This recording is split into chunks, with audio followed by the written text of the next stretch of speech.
Imagine a country where even love letters are not fully private, where a simple handwritten note can be read by unseen eyes before it ever reaches the person you love. Imagine a capital city filled with wide boulevards and towering monuments. Yet when night falls, much of it disappears into darkness. Here, millions of people bow every day, not to elders, not to strangers, but to portraits hanging silently on walls. This is a place where music is everywhere, from loudspeakers at dawn, from marching bands in public squares, from songs that praise unity, loyalty, and sacrifice. Yet freedom is almost nowhere to be found. In this society, silence can be safer than speech. A pause can protect you. A careless word can follow you for life. North Korea is not just isolated by borders. It is isolated by rules, rituals, and an invisible line between what can be seen and what must never be said. North Korea sits quietly in East Asia, on the northern half of the Korean peninsula. It is bordered by China to the north, Russia at a narrow edge, and South Korea to the south. A land divided not only by geography, but by ideology. Much of the country is mountainous. Forests stretch across rugged hills, rivers carve through valleys that freeze solid in winter and swell during summer rains. Harsh seasons define life here. Winters are long and bitter, with icy winds sweeping down from Siberia. Summers arrive heavy and humid, bringing monsoon rains that test both land and people. Around 25 million people live within these borders. Most have never left. Many have never seen the outside world. The capital, Pyongyang, stands as a symbol rather than a city. Its streets are wide, clean, and carefully arranged. Buildings feel staged, almost theatrical, designed to be seen, not questioned. The language is Korean, but shaped by control. Words are chosen carefully. Expressions are guided. Even vocabulary can reflect loyalty. What makes North Korea truly unique is not just isolation. It is a way of life built on ideology, routine, and ritual. A sealed world moving quietly to its own rhythm. In North Korea, time does not belong to the individual. It belongs to the state. Each day begins the same way. Before sunrise, loudspeakers crackle to life. Music flows through neighborhoods like an official alarm clock, pulling people from sleep together. Work hours are fixed, school hours are fixed. Even moments of rest follow an invisible timetable. People walk in unison to factories, farms, and offices. Lunch breaks happen at the same moment. Evening meetings are common, where citizens reflect on their day and reaffirm loyalty. There is comfort in routine, but also no escape from it. Lights dim early, streets empty quickly. At night, silence spreads across neighborhoods like a rule, not a choice. In a world where spontaneity is rare, predictability becomes a form of safety. Knowing where you should be and when can protect you from attention. Life here moves like a metronome, steady, measured, unchanging. In North Korea, portraits are not decoration. They are presence. Inside homes, schools, offices, and train stations, framed images of past and present leaders hang in places of honor. They are cleaned daily, dusted carefully, never ignored. Citizens bow to these portraits, not once in a lifetime, but often, especially on national holidays or important anniversaries. The portraits watch over daily life. Meals are eaten beneath them. Children study under their gaze. Families gather in rooms where the images silently dominate the walls. There are rules. Portraits must never be damaged. They must never be covered. They must never be placed lower than eye level. Even during emergencies, people are taught to save the portraits first. This ritual creates a constant reminder of authority. Not loud, not aggressive, just always there. In many homes, these faces see more of a family's life than neighbors ever will. Pyongyang feels unreal to many visitors.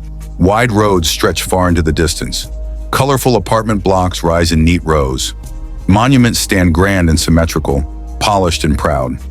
On the surface, the city appears calm and orderly, almost peaceful. But Pyongyang is not an ordinary capital. It is a showcase.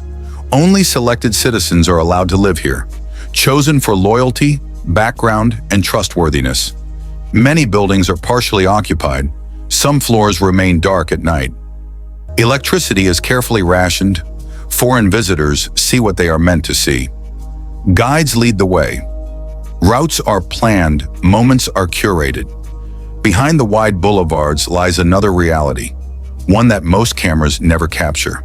Pyongyang shines brightly under daylight, but when darkness falls, much of the city fades away. Romance exists in North Korea, but it rarely begins freely. Dating often happens through workplaces or schools. Introductions are common.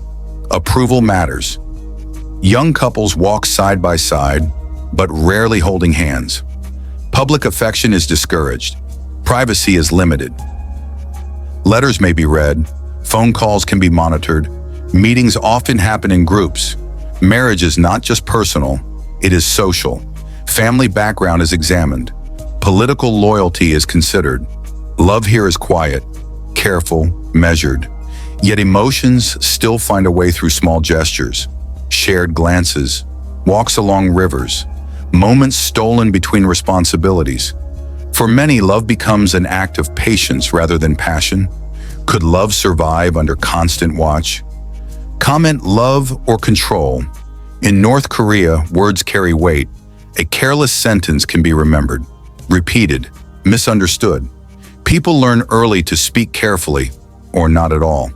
Silence becomes protection. Pauses become shields. Public conversations stay safe. Personal opinions stay hidden. Questions are dangerous.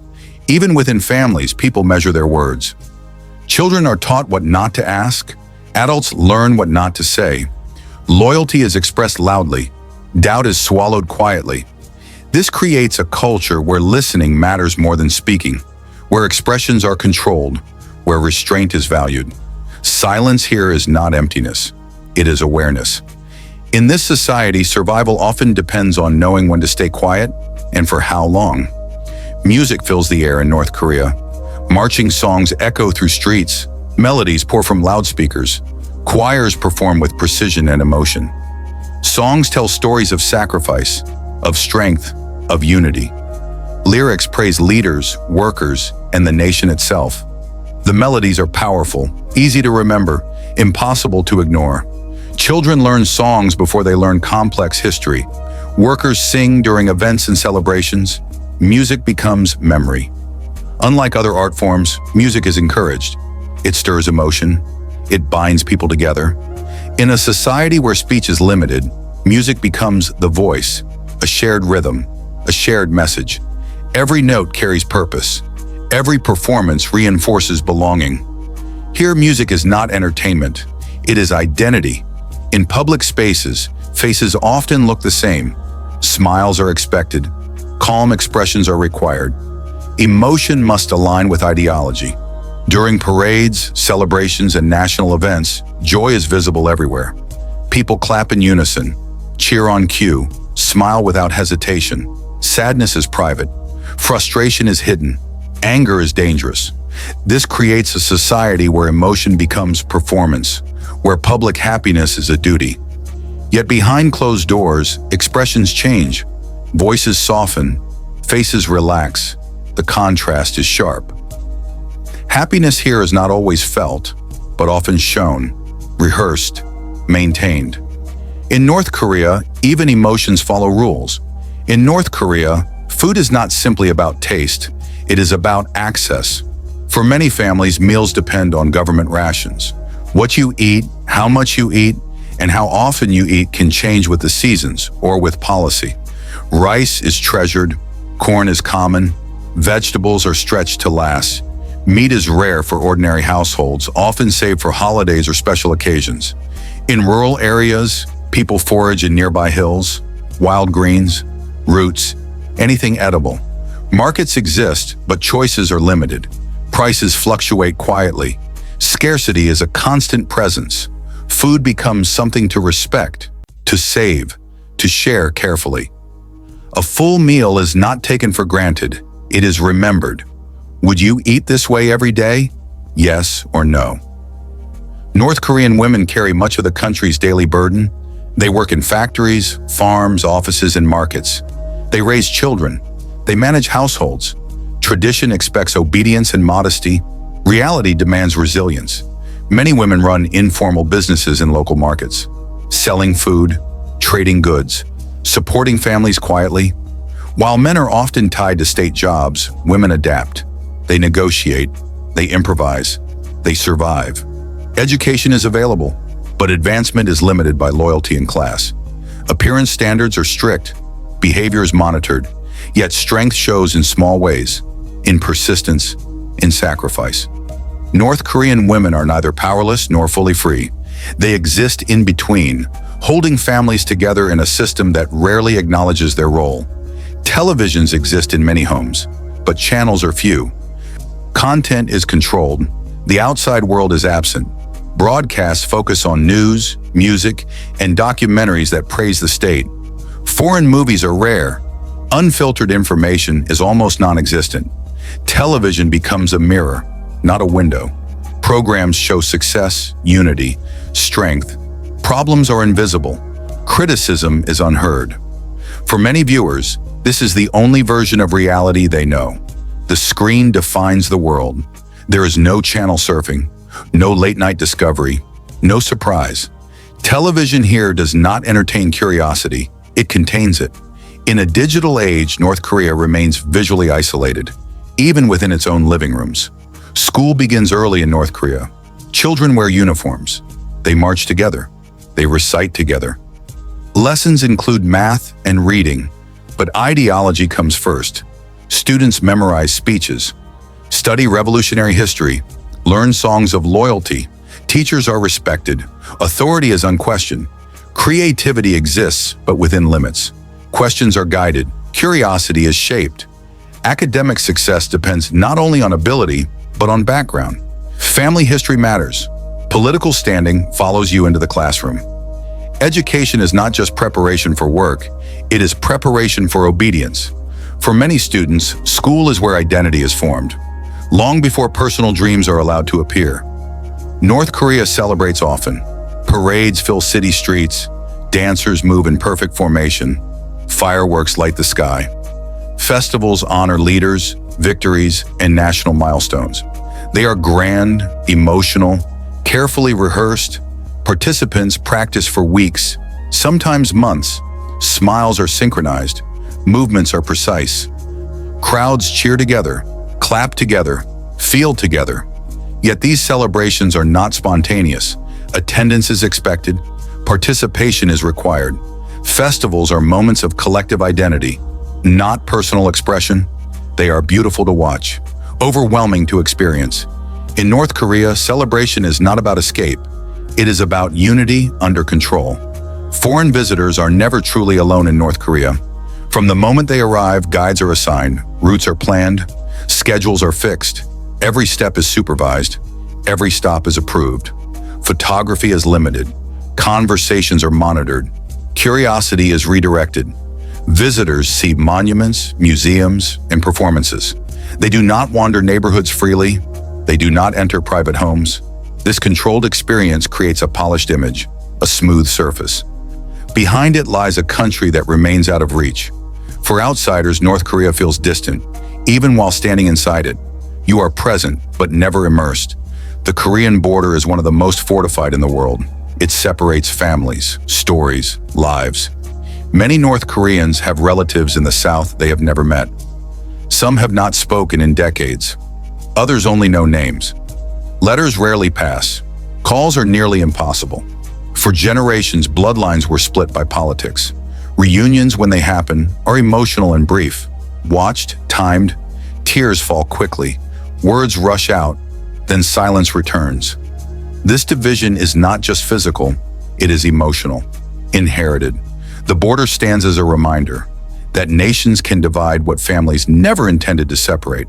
In North Korea, clothing is never just personal style, it is a signal. Colors are modest, cuts are conservative, Western trends are discouraged. Haircuts follow approved styles. Uniforms dominate schools and workplaces.